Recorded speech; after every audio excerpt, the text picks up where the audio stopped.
Hey, good afternoon. I'm Daniel Gaston. Welcome to the Imagine Golf Podcast, brought to you by Imagine Golf and PXG. You can go to our site, ImagineGolf.com, to see all of our offerings, including our free ebooks, our practice plans, our golf books and videos, or to book a lesson with me at our state-of-the-art studio right outside of Philadelphia. Or you can sign up for our free videos and tips that go out once a week, every week, by simply dropping us your email. And of course, you can always take a virtual lesson through our partner, thegolfliveapp.com, from anywhere in the country. We currently have like 100 students now, I think it is, in 7 different countries taking virtual lessons. So, look, today's I don't want to say historic day, but a pretty historic day. It's our 169th episode. Who ever thought, right?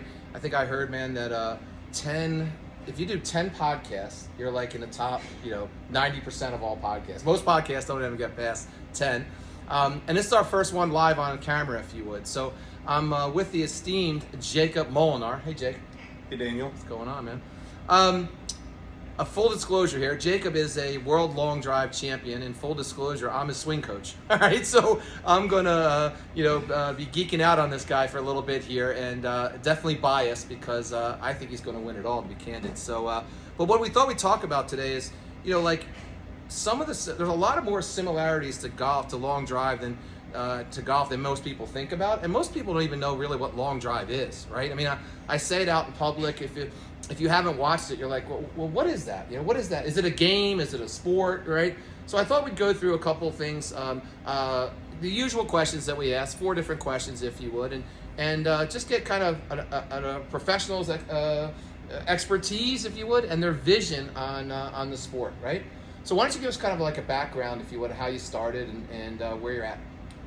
So I started about 2 years ago. I always hit the ball pretty far, I thought. Right. I started playing golf when I was 12 years old.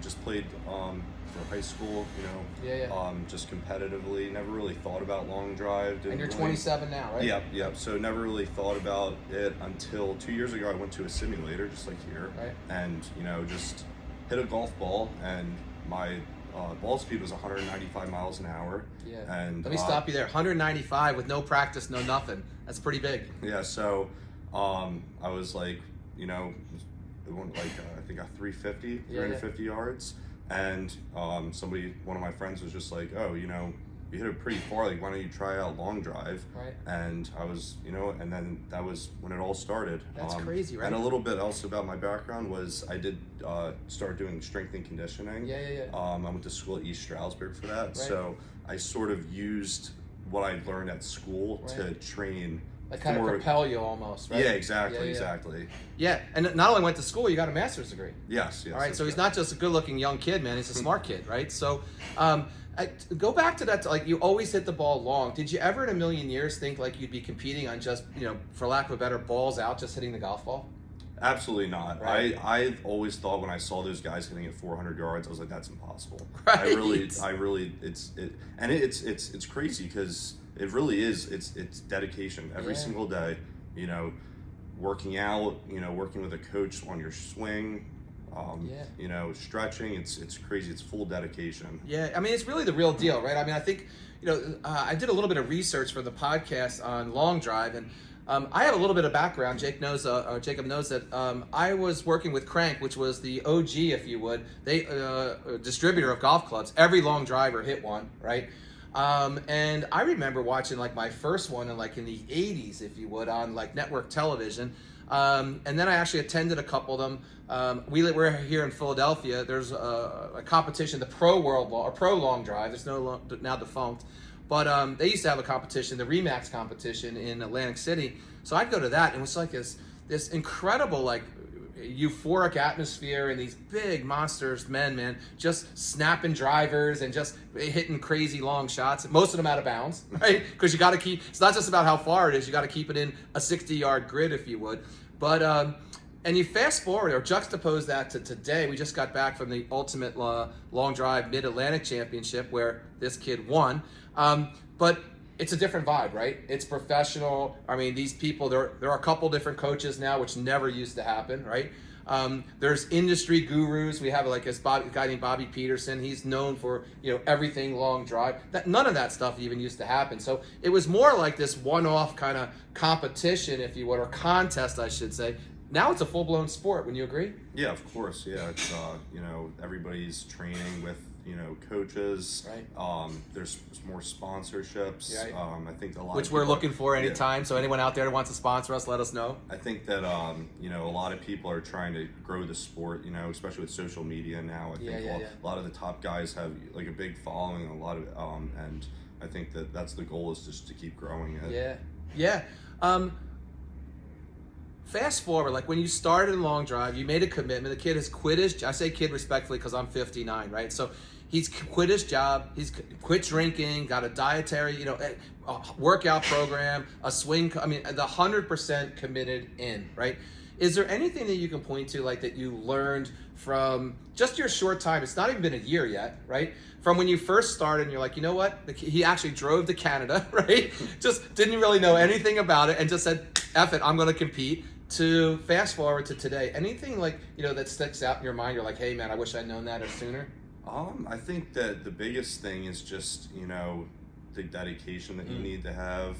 It really is a full-time job to get better, just like any other, profession. Right. I think one of the big things is it's not just about how far you hit it, it's about how straight you hit it. Because, so that's why, I recommend, getting a swing coach and, working on your swing, because at the end of the day, in my first ever competition, I hit all 6 out of bounds. I was hitting it far, but doesn't matter. It doesn't matter, exactly. They got to stay in that grid, which is narrow, very narrow. When you're up there on that platform hitting, it's narrow. Yeah, it's not what people expect. Yeah, people, when you say, you got to hit it within a football field, right? You say that in a bar to someone, they're like, oh, that's easy. Yep. It's not easy. From looking over a top, going to his point, going down typically, and 400 yards away, everything gets smaller with time and distance, right? So it definitely is not easy. And by the way, from the rule perspective, a lot of times the ball can't go out of bounds and come back in some of these competitions that we're in. So talk to us a little about the Mid-Atlantic. We went to the Mid-Atlantic.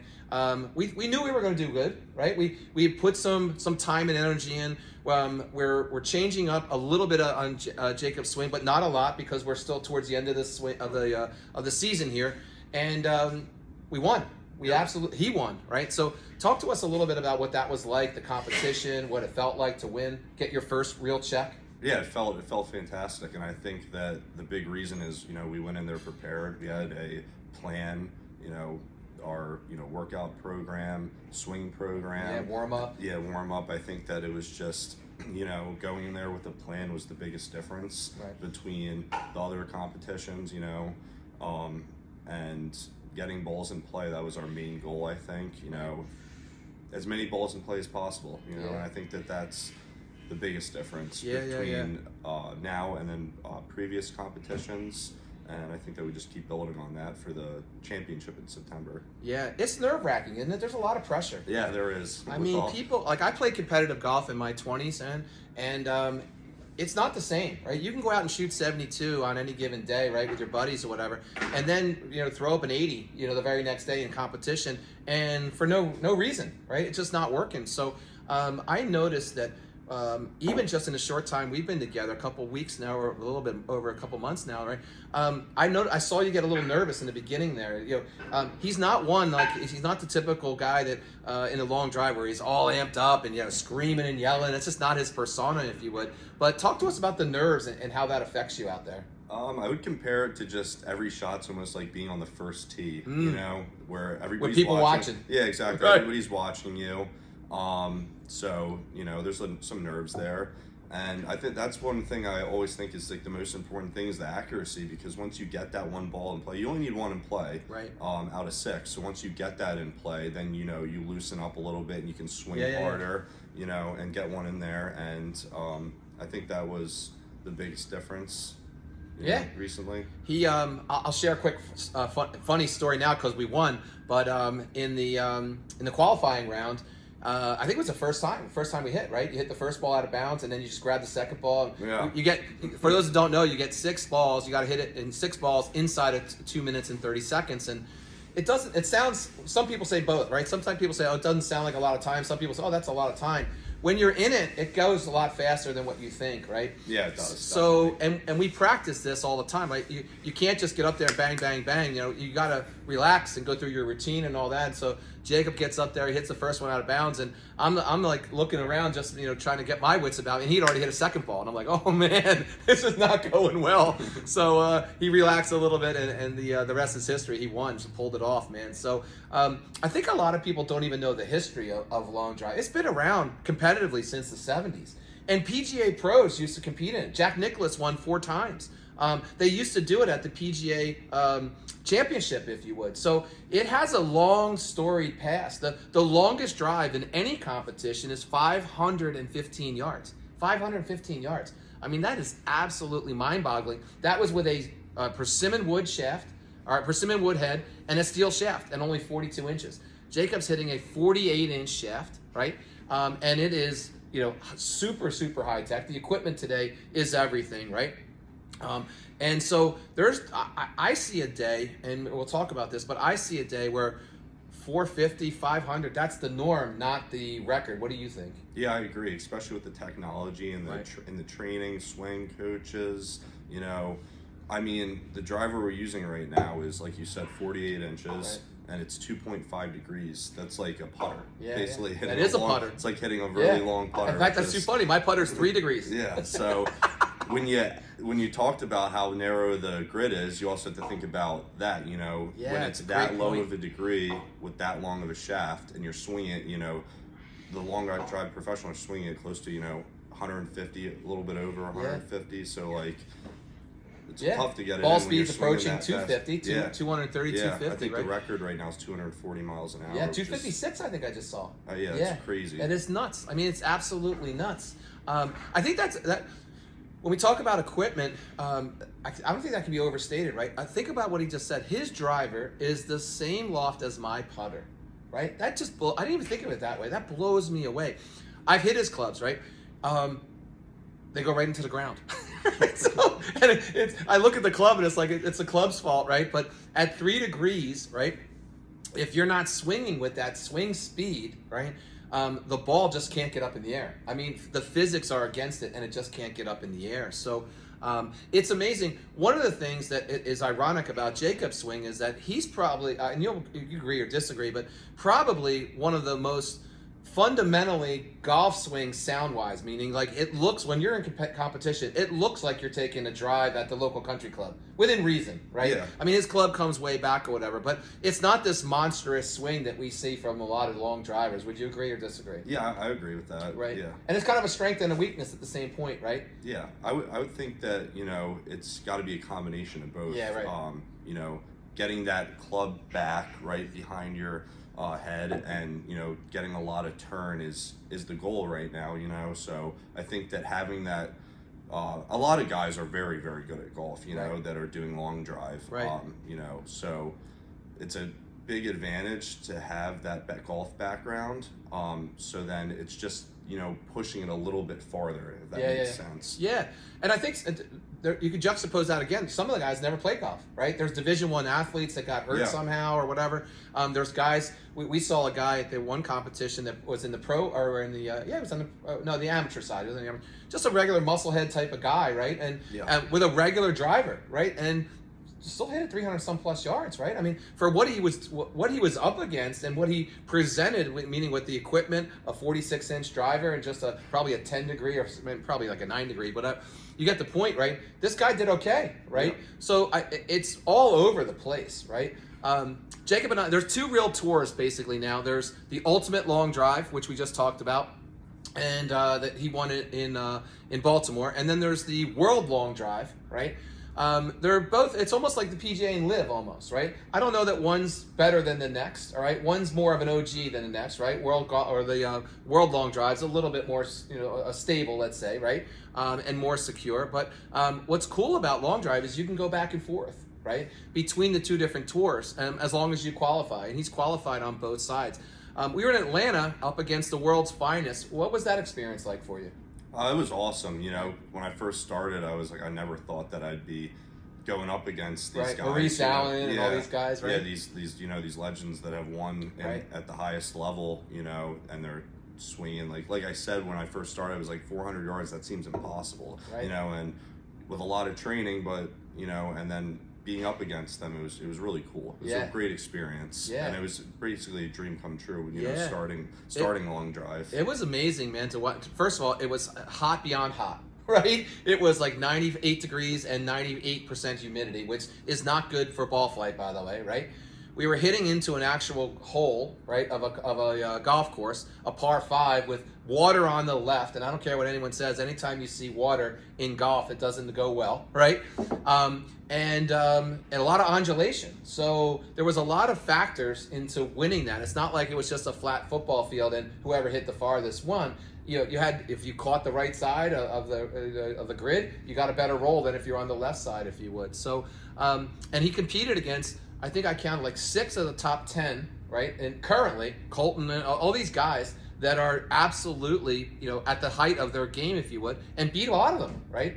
Did you take anything away from Atlanta? Like anything that stood out, any mistakes that you made that you wouldn't do again? Any thoughts?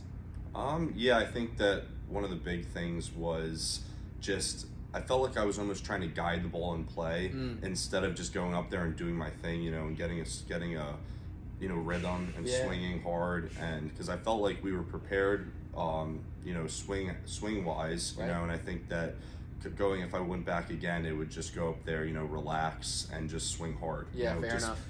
I don't think that you can think about your swing during a long drive. Yeah, competition. Right. It's all the preparation, right? I always use the analogy of like the armed services, right?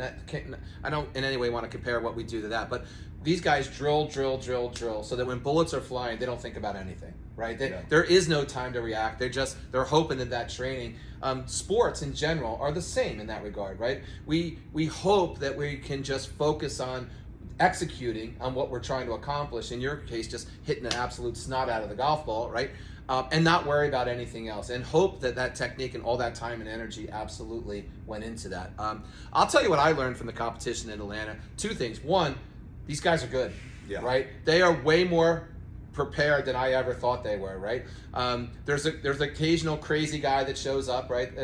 But a lot of these guys are purebred athletes, right? And they're all type A personalities. They're all these big giant staples of men, if you would. The other thing I learned, the importance of getting one in, right? You out of 6 balls, it's easy just to go flat out and just try to hit it as hard as you can.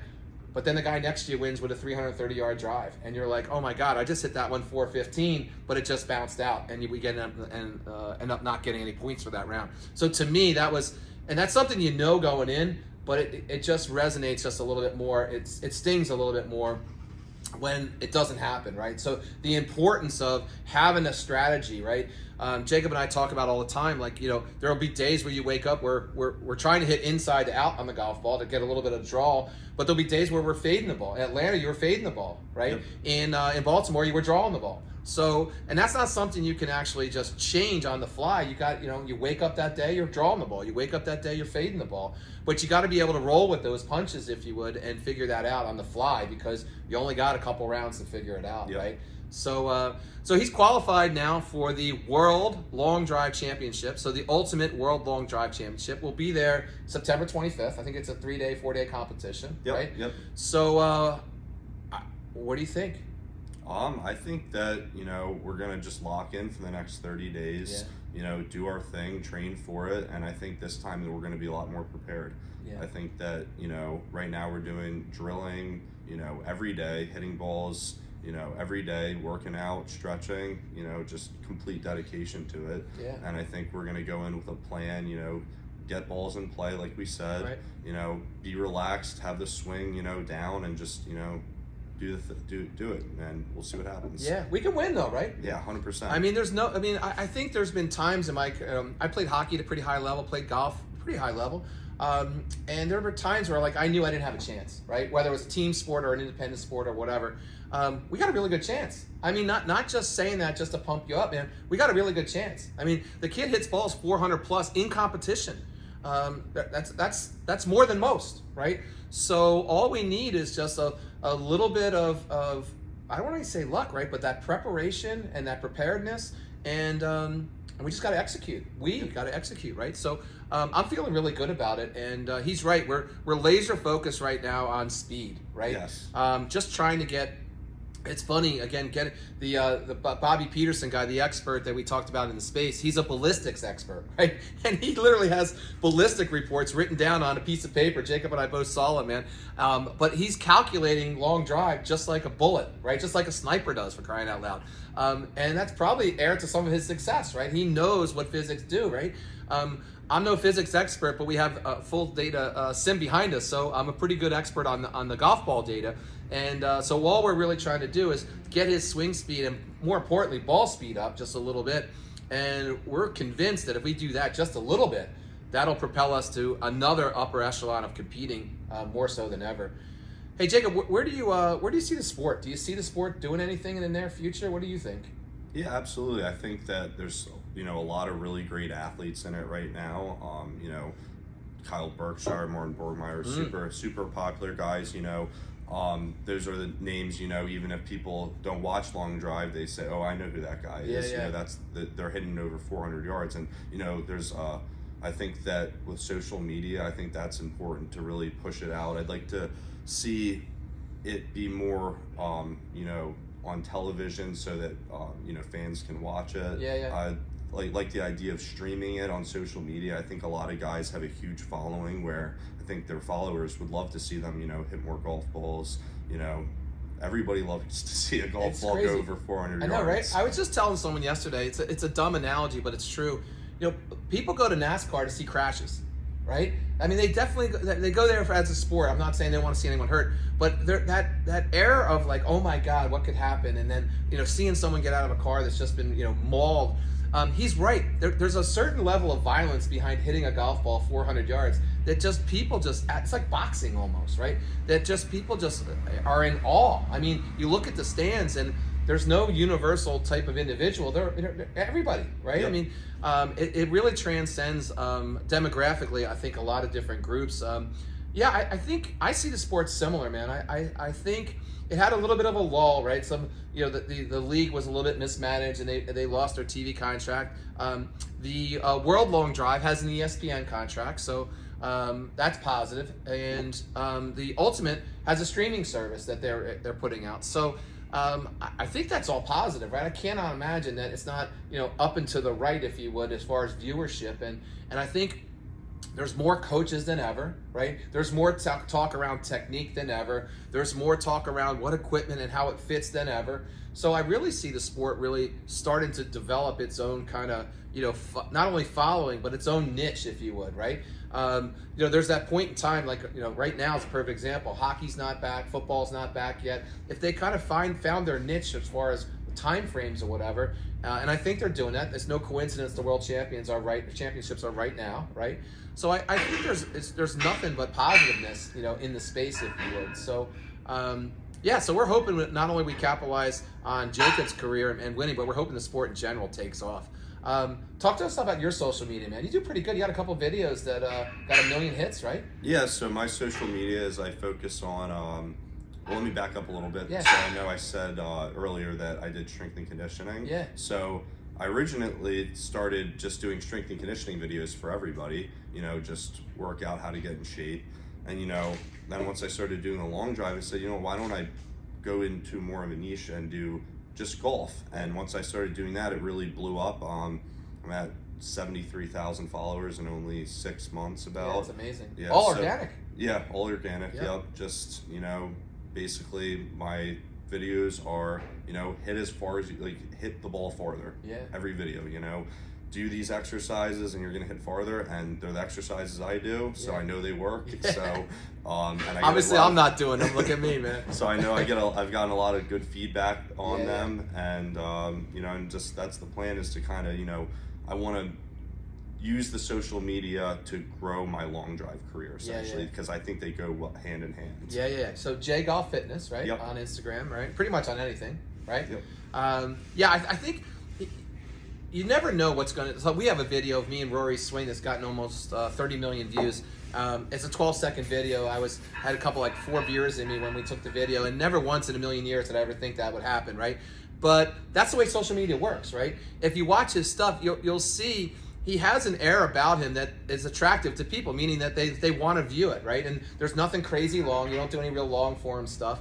and it's very pragmatic. Like to your point, hey, do this stretch and you'll hit 20 yards further. Hey, do this and you'll feel better. So I think it's a really a good way to approach social media. That's not only growing social media, if you would, but it's growing golf and growing long drive. And I think both of us have that in common. Right? We definitely want to see the sport grow. We definitely want to make a difference, for lack of a better. Right? Jacob, any last thoughts? Any parting thoughts? Just, basically, like, I'm excited to keep training for long drive. I love it. It's very fun. Right. Every time I go to do a session, here and we're hitting balls, it's awesome. Right. And I just want to keep training for it, and I'm excited for the championship coming up. Yeah, I think it's well said, man. I'm excited. I love it. Again, I'm fortunate enough not only to coach the guy, but to see, 400-yard bombs every week, right? And it's just, we had a 14-year-old kid who's one of our students, if you would, was in here, and just his face lit up after the first ball. It was like, oh my God, like, who is this? So you can't really tell, but the guy's 6'4", 240-something pounds. I mean, he's a big dude, man. So it's violent. That's the best word. It's just violent, man. So, all right. So look, hey, thanks for listening to the podcast. This is I think I said in the beginning, our 169th episode. So thanks for everyone for listening. We just got some stats back. We're the number 5 podcast in Poland, whatever that means. All right. So, but we're like, 200 now in America. We were up as high as 70 some, but we're going to commit to doing more of these over and over again, and a more consistent cadence, if you would. And I think you're going to see more of this guy, not only on our podcast, but definitely in sports media in general. Hey, man, good luck. Hey, thank you, Dan. All right, you're going to do fantastic. Hey, listen, you can pick up any of our videos or all of our podcasts on all the mediums, if you would, or marketplace. We're on Spotify, Apple, all that stuff. We're on all the social media channels as well, at Imagine Golf. And Imagine is IMAGEN. I can't believe I couldn't even spell that. Thanks to PXG for their sponsorship. And here's to getting you the game and the swing that you've always imagined. All right, man. Perfect. I think that went pretty well for a first podcast.